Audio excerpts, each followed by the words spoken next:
Le message que j'aimerais partager avec vous ce matin est simple. Et je pense que nous tous, on en a besoin. Et le Seigneur peut l'utiliser maintenant, ou demain, ou après-demain, pour nous faire du bien. Amen. Amen. Amen. Je pense que pour venir ici en ce lieu, il y a des conditions que vous avez remplies avant de venir. Si vous habitez loin, les conditions sont peut-être la voiture, ou peut-être le bus, ou peut-être ceux qui viennent de loin, le train, pour venir. Ou peut-être que pour certains, ils ont marché. Mais pour arriver à cet endroit ici, il faut mettre les choses en place pour pouvoir que vous puissiez venir. Je ne sais pas si vous voyez ce que je veux dire. Il y a une condition qui sont obligatoires pour que vous soyez ici. Si vous ne remplissez pas ces conditions, vous ne pouvez pas être ici. Même si c'est gratuit. Non? Et Dieu voulait faire grâce à un peuple qui souffrait depuis des années. Ce peuple souffrait tellement que Dieu, voyant son peuple souffrir depuis 430 ans de souffrance, et le moment était venu pour qu'il puisse les faire sortir. Il va les faire sortir avec une main puissante pour les entraîner dans un pays de bénédiction où ils vont avoir du repos. Ils vont avoir les bénéfices de leur travail, où ils vont voir leurs enfants grandir parce que leurs enfants étaient sous les coups, l'esclavage et sous la domination, sous la pression et sous l'oppression. Et Dieu va les faire sortir pour amener dans ce pays-là. Et quand Dieu va le faire, il va opérer des miracles, ils vont voir des guérisons. Alors Dieu va le mettre sur ce chemin pour qu'il aille. Mais sur ce chemin, il va se passer des choses. Et c'est là que j'aimerais interpeller mon frère, ma soeur, ton cœur ce matin et te dire, sois attentif parce que Dieu veut agir dans ton cœur, parce que la situation a tellement duré que tu te dis, mais si c'est cela la vie chrétienne, je vais abandonner. Dieu va donner une recommandation à Moïse. Il dit, Moïse, fais sortir le peuple d'Israël, fais sortir mon peuple qui était sous l'oppression, la douleur, sous le brisement. Ils vont sortir. Mais voilà, je vais les conduire dans un bon pays. Dieu s'est engagé à les conduire. Dieu s'est engagé à pourvoir à leurs besoins. Dieu s'est engagé à les protéger. Dieu s'est engagé à être leur Dieu, que les ennemis ne les toucheront pas s'ils restent sous la coupe, sous la grâce de Dieu. Et sur ce chemin, il va se passer des choses.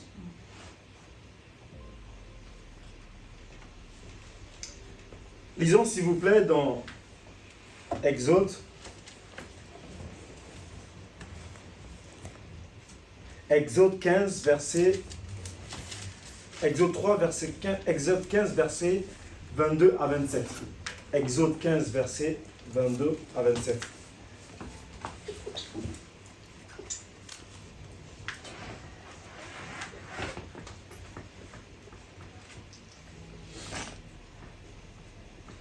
Voilà ce que nous dit la parole de Dieu.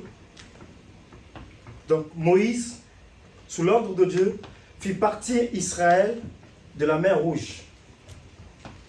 Il prit la direction de Chour, du désert de Chour. Et après 3 jours de marche,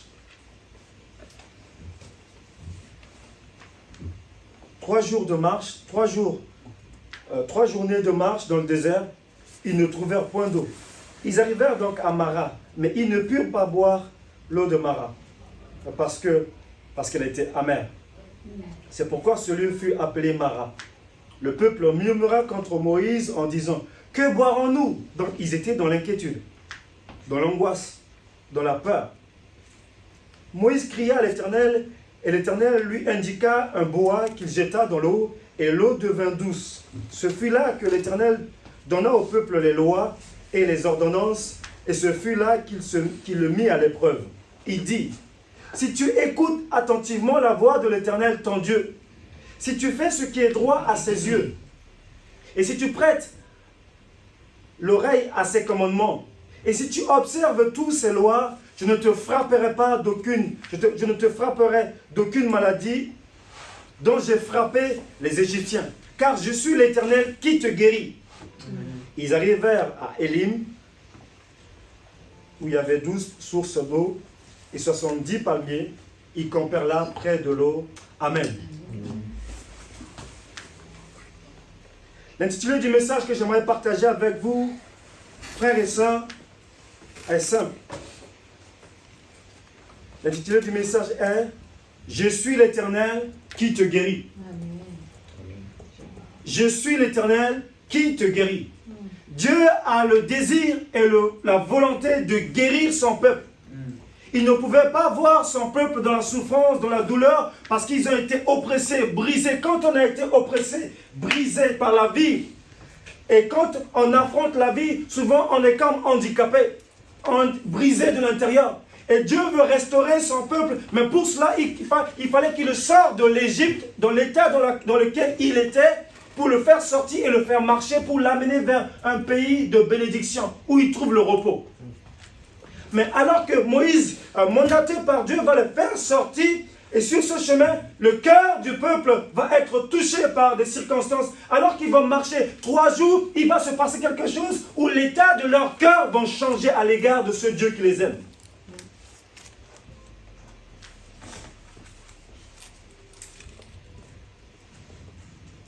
Ils vont marcher 3 jours. Et comme ils ont marché, ils ont fourni d'efforts. Ils arrivent à Mara. Ils avaient soif. Et à Mara, alors qu'ils voulaient boire l'eau, ils se sont rendus compte que l'eau était amère.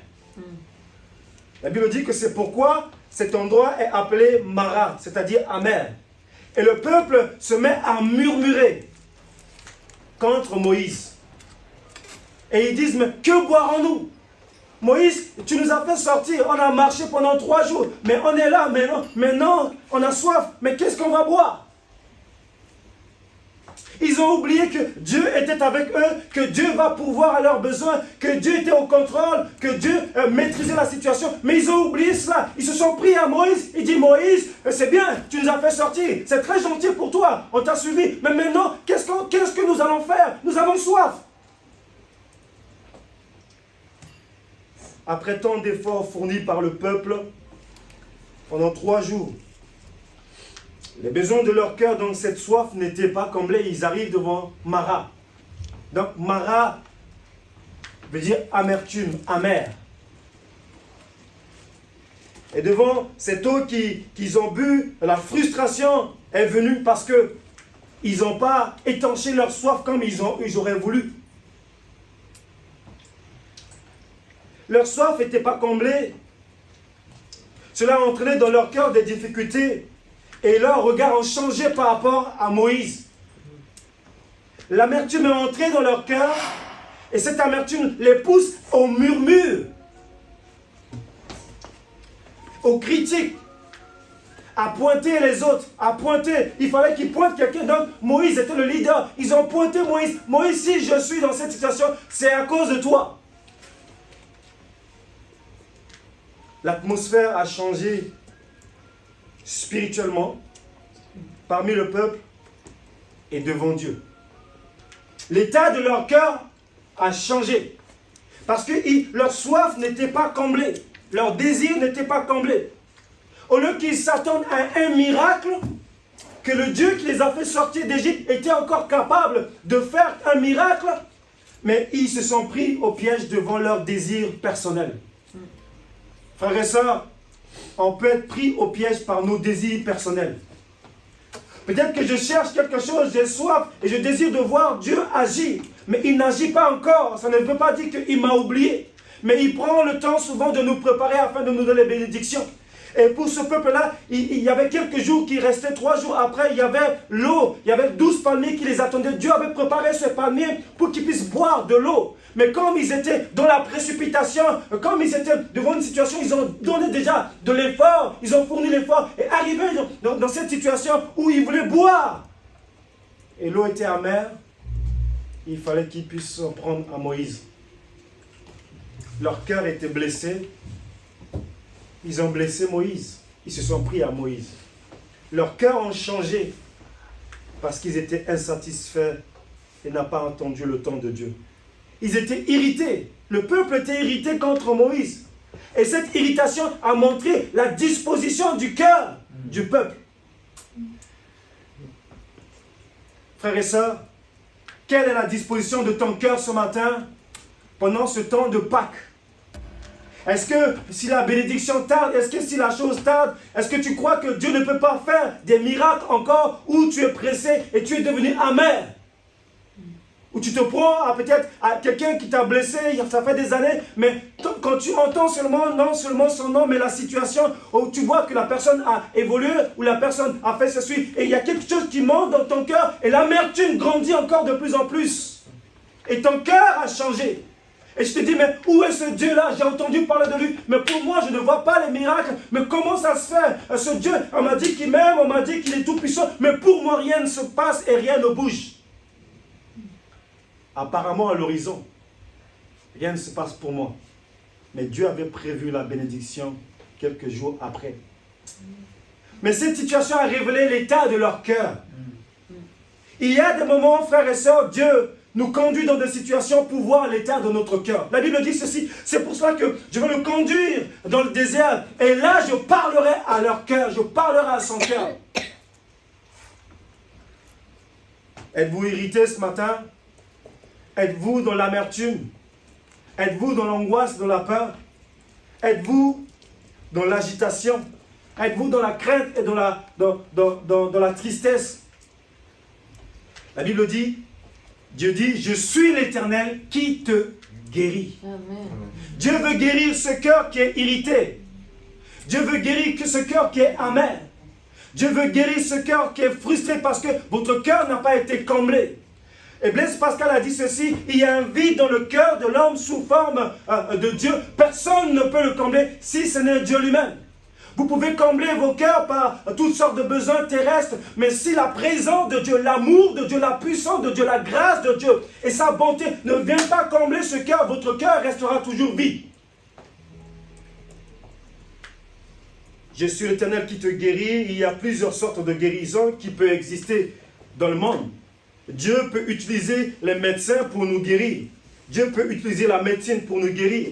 Dieu peut utiliser l'homme. Je sais qu'en Afrique, il y a les médicaments traditionnels qu'on prend pour soigner. C'est naturel, il n'y a pas des effets secondaires derrière ces médicaments. Et qu'on peut utiliser, par exemple, quand je suis parti en Côte d'Ivoire, et pour me prévenir de la fièvre, il y a une feuille qui s'appelle Artemisia, que j'ai découvert, Artemisia. Quand vous le prenez, et le palu ne peut pas vous toucher. Ça vous prépare, ça détruit les comment on appelle ça? La souche. C'est préventif. Dieu peut utiliser des hommes avec des machines extraordinaires pour opérer le cœur d'un être humain. Il ne vous ouvre pas le ventre, mais il met des machines. C'est extraordinaire, l'intelligence que Dieu donne à l'homme pour soigner l'homme. Des machines high-tech. Vous en avez ici, Pasteur Benjamin? D'accord. Des machines perfectionnées pour soigner l'homme. Même, on peut ouvrir touche un petit dans le crâne et on fait passer la machine, on voit le cerveau, on peut même avec précision opérer. C'est extraordinaire. La médecine, c'est extraordinaire. Dieu peut utiliser des hommes avec des médicaments, comme je le dis, traditionnels pour nous faire du bien. Mais quand je lis la parole de Dieu, il y a quelque chose qui est extraordinaire. Le moyen le plus souvent que Dieu utilise pour guérir l'homme, pour transformer l'homme, ça reste toujours sa parole. Amen.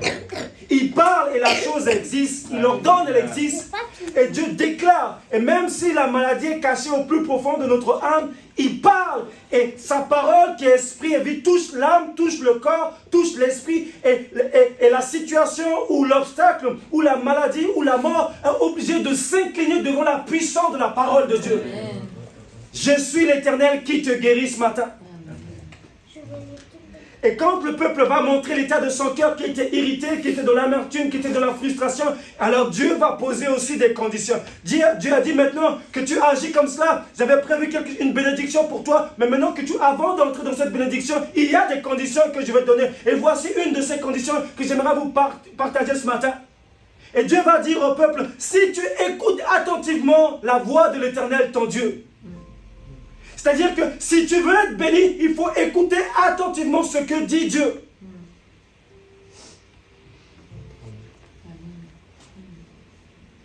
Dieu a besoin de toi, mon frère. Dieu a besoin de toi, ma soeur. Il a besoin de toi tout entier. Dieu a besoin de ton oreille. Dieu a besoin de ton corps. Dieu a besoin de ton âme. Dieu a besoin de ton esprit. Dieu a besoin de ta disponibilité. Dieu a besoin de tout ton être. Parce que notre Père Céleste a besoin de chacun d'entre nous, de ses enfants, pour servir à sa gloire. Et la Bible dit ceci, si Dieu a besoin de toi, c'est-à-dire qu'il faut que tu l'aimes.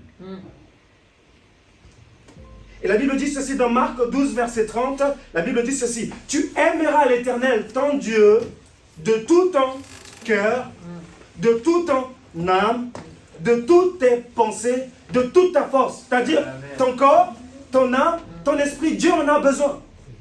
Il y a des personnes qui se disent, mais moi, je peux faire ce que je veux, je vis n'importe comment. Le plus important, mon âme est sauvée. Non, non, non. Ton corps, Dieu en a besoin. Ton âme, Dieu en a besoin. Tout ce que tu es, Dieu en a besoin. Tu ne peux pas dire que j'aime Dieu et vivre d'une manière qui ne plaît pas à Dieu. Ce n'est pas la foi. La foi t'emmène à vivre comme Dieu le désire. Si tu dis que tu aimes Dieu, alors tu dois consacrer ta vie comme Dieu, comme Jésus-Christ s'est consacré pour lui, pour son Père également. La première condition ici, c'est avoir une écoute attentive de la voix de Dieu. Et votre pasteur est musicien, et on appelle cela l'oreille absolue. Pour ceux qui ont l'oreille absolue, quand vous tapez une note, ils vont vous dire c'est quoi comme note. Il n'a pas besoin de voir, mais son oreille lui dit c'est do, c'est ré, c'est mi, c'est fa, c'est sol, dièse, sol, di dièse. Ou sol, Jackie Chan, je ne sais pas.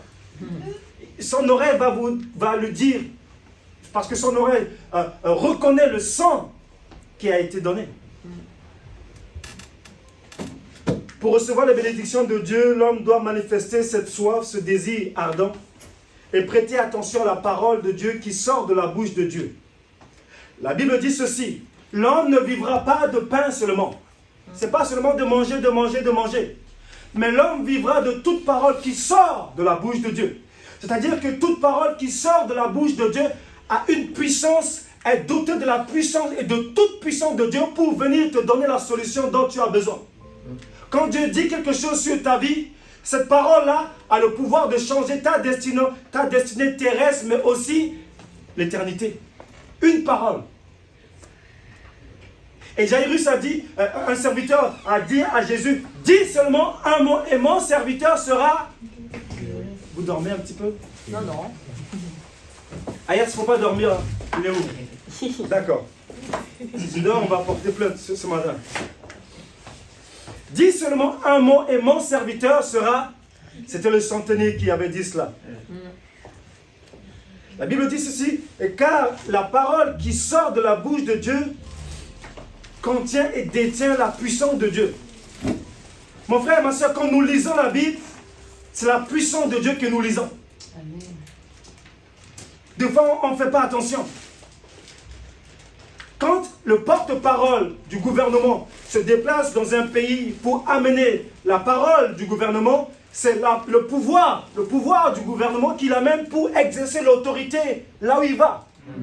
Et la même chose est dans la parole de Dieu. Dieu donne son autorité, sa puissance dans sa parole afin que ses enfants, partout où ils aillent, même devant les épreuves, les difficultés, nous déclarons la parole, alors les circonstances et les événements doivent obéir à la parole de notre Père. C'est ça la Bible.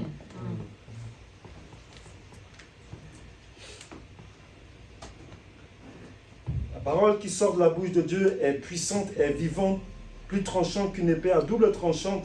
Cette parole est créatrice, elle contient le pouvoir de Dieu, l'autorité de Dieu pour accomplir ce pourquoi Dieu l'a envoyé. Donc ce matin, si vous prêtez l'oreille, Dieu peut vous guérir là où vous êtes. Amen. J'aimerais ouvrir un témoignage, un premier. Je n'ai pas beaucoup de temps ce matin, j'ai 30 minutes. Alors que je prêchais dans la ville de Darnétal où j'étais pasteur, et pendant ce temps que je prêchais, il y avait une mamie qui était venue, mais au début, elle ne voulait pas venir à la réunion parce qu'elle avait un dos bloqué. Elle avait tellement mal qu'elle ne voulait pas prendre sa voiture pour venir, mais elle a quand même fait un effort cet après-midi-là. Elle a pris sa voiture, elle a dit, je vais écouter quand même la parole de Dieu. Alors qu'elle a pris sa voiture, elle prend la route avec les secousses, les dodanes. Vous savez, vous connaissez les dodanes, hein? Ah ouais, ça fait mal. C'est quoi? Ah, maman va t'expliquer ça tout à l'heure. Les dodanes, c'était... Quand tu prends la route, c'est des petits trous qui sont sur la route.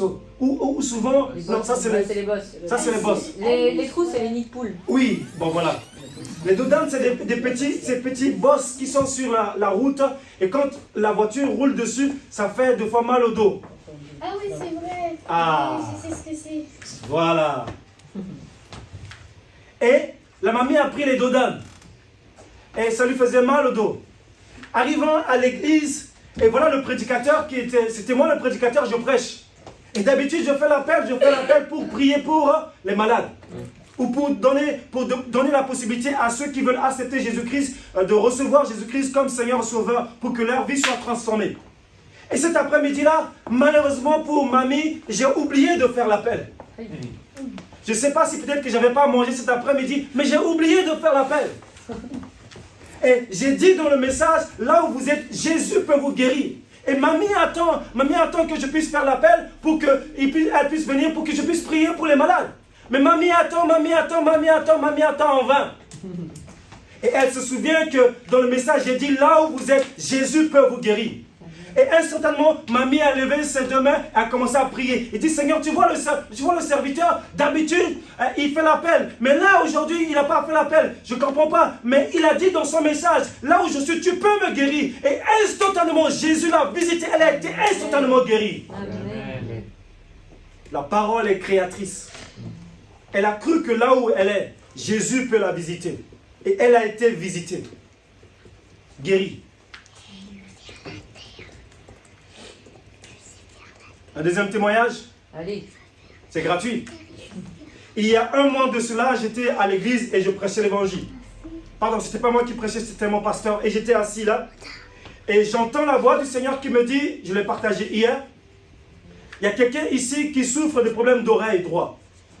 Donc j'apporte la parole de connaissance et je m'attendais à ce que la personne vienne devant pour qu'on puisse prier ensemble. Et je savais qu'en priant pour la personne, Dieu va le guérir. Moi, je m'attendais à ce que la personne vienne devant alors que je fais l'appel. Et la personne ne vient pas devant, il n'y a personne qui se lève. Et quand c'est comme ça, c'est un petit peu difficile pour le prédicateur. On dit, mais est-ce que je me suis trompé? Est-ce que j'ai pas pensé quelque chose? Alors que je pensais, je réfléchissais dans la salle, la personne, c'était un frère qui était en train de faire la scène, qui était à ma droite, il était en train de préparer la scène. Et lui, dans son cœur, il disait, mais je ne peux pas laisser la scène et venir devant, c'est moi qui prépare la scène. Donc j'attends, personne ne vient. J'ai dit, ok, ben, j'ai demandé à l'église de fermer les yeux, et l'église, tous les frères et sœurs ont fermé les yeux. Et j'ai commencé à proclamer, à prendre autorité sur la maladie, alors que je croyais que la personne ici, le frère, était de ce côté. Et instantanément, cette douleur, depuis un an, il est parti chez ORL. Il a fait des radios, tout ce qu'il faut nécessaire pour être guéri, mais il n'avait pas trouvé la solution. Mais quand j'ai proclamé avec autorité qu'il reçoit la guérison, instantanément, il était à ma droite.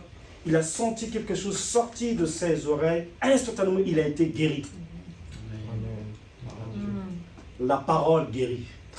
Elle est créatrice. La parole de Dieu a un but. La Bible dit ceci, Ésaïe 55, versets 10 à 11. Comme la pluie et la neige descendent des cieux et n'y retournent pas sans avoir arrosé, fécondé la terre et fait germer les plantes sans avoir donné de la semence au semeur et du pain à celui qui mange, ainsi en est-il de ma parole qui sort de ma bouche. Elle ne retourne pas à moi sans effet, sans avoir exécuté ma volonté et accompli mes desseins. Avez-vous besoin de miracles? Avez-vous besoin de guérison? Avez-vous besoin de consolation? Avez-vous besoin de la paix et de la visitation de Dieu? Seule la parole peut répondre à votre besoin, parce que la parole guérit l'âme, l'esprit et le corps. Et ce matin, si vous croyez que Dieu peut agir pour vous, là où vous êtes, il peut vous toucher. Amen. Par sa parole. Et Jésus a dit ceci, il a donné cette parole extraordinaire dans Jean 6, 63. Jésus déclare cette parole qui transcende, il dit, c'est l'esprit qui vivifie.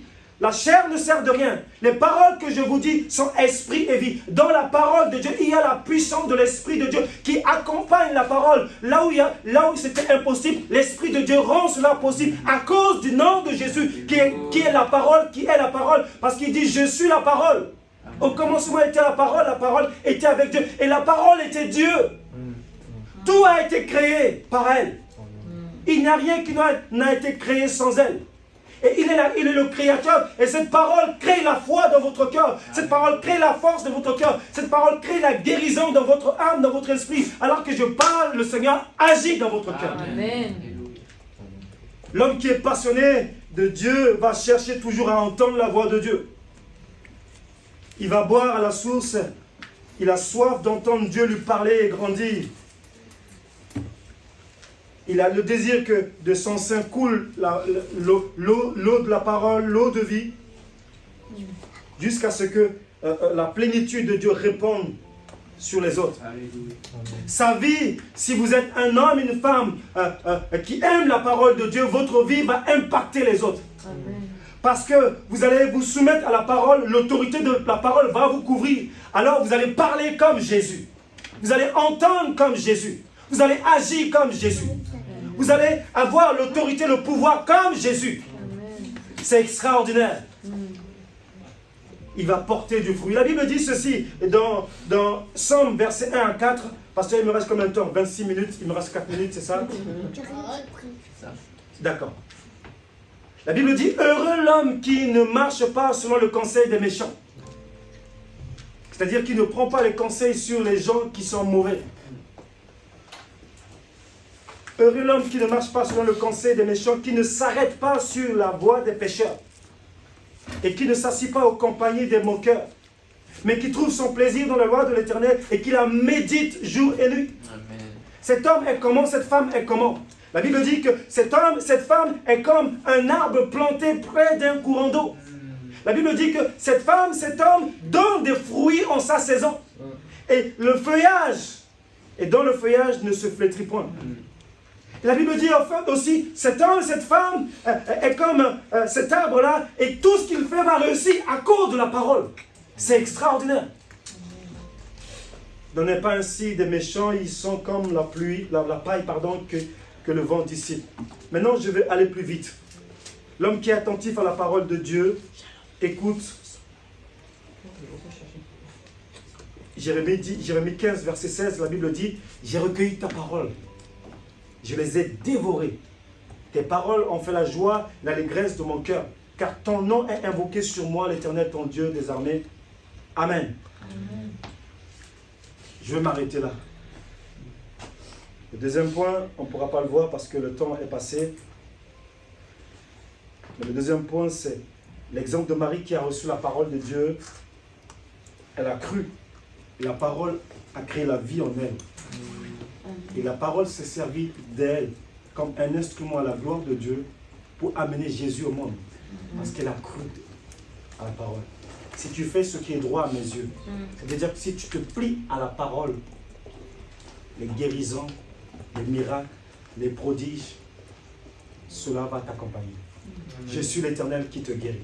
Amen. Amen. Je vais m'arrêter là, on va prier ensemble. Il me reste 2 minutes. J'ai 28 minutes, 50. Il me reste 2 minutes, non, 1 minute 55.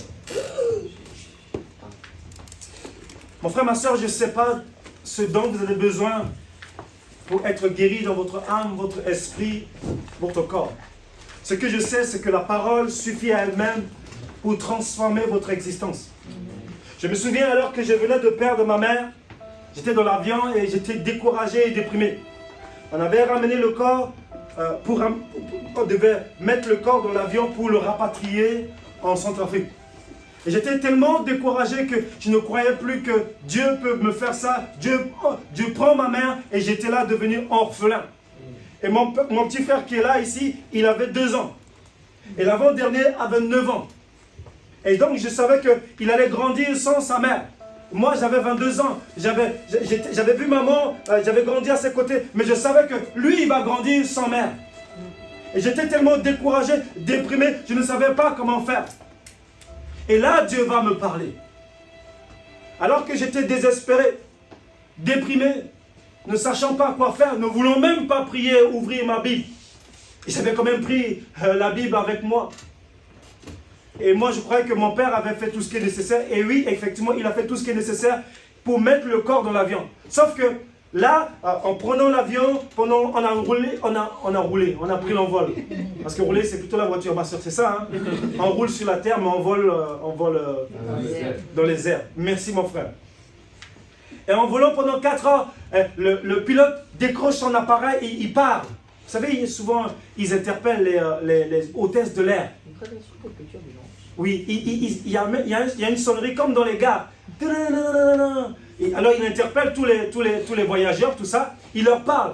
Et il dit, il y a un colis qui est resté à Roissy et ce colis ne peut pas prendre l'avion. Et ce colis, ils ne savent pas si ce colis va prendre l'avion ou pas. Et il a raccroché. Et quand il a raccroché le téléphone, et là, la voix de Dieu, la première fois que j'entends Dieu me parler, et la voix de Dieu vient me dire, Espoir, ce colis, c'est le corps de ta mère qui est resté à Roissy. Ah. Je me suis dit, non, c'est moi qui me fais des idées. Vous savez, de voir Dieu nous parle, mais on ne veut pas. On veut pas. Si vous êtes comme moi, je ne sais pas trop, mais Dieu nous parle, me dit, non, c'est moi qui me fais des imaginations. Alors je refuse, je dis, non, c'est pas, non, je laisse ça. Et la voix vient encore oppressant, me dit, Espoir, ce colis, c'est le corps de ta mère qui est resté à Roissy. Tu es dans l'avion avec ton père, mais le corps est resté là-bas. Je dis, non, moi j'ai refusé. Deuxième fois. La troisième fois, la voix revient encore avec puissance, me dit, Espoir, le colis qui est resté à Roissy, c'est le corps de ta maman. La voix s'est arrêtée. Et moi, comme un incrédule, il ne faut pas faire comme moi. Hein. J'ai dit, bon, pour me rassurer, et pourtant Dieu m'a parlé, pour me rassurer, je vais voir mon père qui était au fond de l'avion. J'ai dit, papa, est-ce que tu as payé tout ce qui est nécessaire pour mettre le corps dans l'avion? Il me dit, mais Espoir, quelle question, j'ai déjà tout payé. Mais Dieu venait de me parler. Et si je lui disais, ben voilà, le corps est resté à l'avion, il va me dire, mais mon fils pète les plans. Dieu venait de me parler et m'avertir. Et quand on est arrivé en Centrafrique, bon, pasteur, j'étais passé de 2 minutes. Ok. On arrive en Centrafrique à l'aéroport, l'avion s'arrête, les bagages descendent, sauf que le corps n'est pas là. Et je commence à réaliser que c'était la voix de Dieu qui me parlait. Le corps ne pouvait pas descendre. Et Dieu a opéré un miracle pour que 3 semaines après, que le corps descende en Centrafrique. Pourquoi je vous partage cela? Parce que Dieu avait besoin de guérir mon cœur qui souffrait. Il avait besoin d'une parole de Dieu. Malgré qu'il m'a donné la parole, je refusais la parole. La Bible dit, si vous entendez sa voix, n'endurcissez pas votre cœur. Avez-vous besoin de guérison? Avez-vous besoin de consolation? Avez-vous besoin de transformation? Avez-vous besoin d'un miracle? Vous êtes au bon endroit ce matin. On va prier ensemble. Je vais laisser pasteur Benjamin prendre un chant. J'aimerais prier avec vous. Peut-être que vous êtes venus ce matin, vous n'avez pas encore fait la paix avec Jésus-Christ. Vous venez aux réunions, mais vous n'avez pas rencontré Jésus-Christ comme Seigneur et Sauveur. Mais ce matin, pour que vous ayez la paix et la joie dans votre cœur, il faut recevoir le Prince de paix. Jésus est monté à la croix du Calvaire, en donnant sa vie à la croix du Calvaire pour vous donner la paix et la joie dont vous avez besoin. Il a déjà payé à la croix pour que vous recevez simplement la grâce. Amen. La grâce imméritée, la faveur imméritée. Et si vous voulez donner votre cœur ce matin à Jésus, j'aimerais prier avec vous. Est-ce qu'on peut baisser notre tête, s'il vous plaît?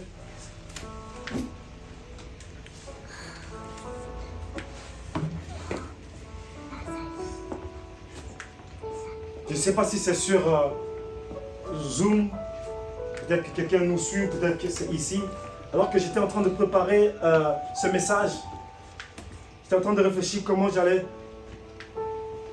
passer ces 3 jours avec vous. J'ai reçu une parole de Dieu me disant qu'il y avait une femme qui était atteinte d'un cancer du sein.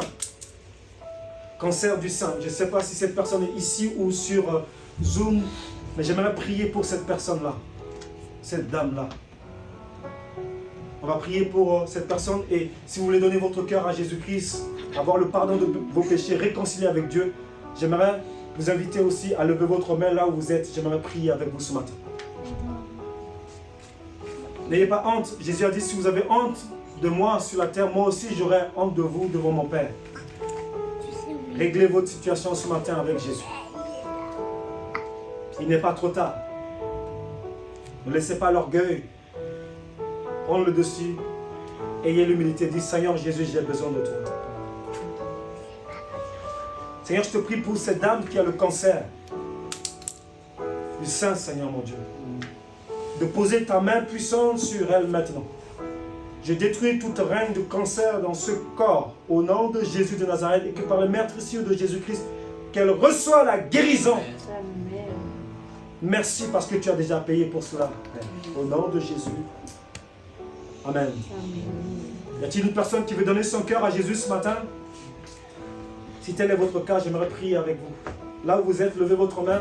J'aimerais prier avec vous, s'il vous plaît. Oui, je vois une main qui se lève. Je vois 2 mains. Je vois 3 mains.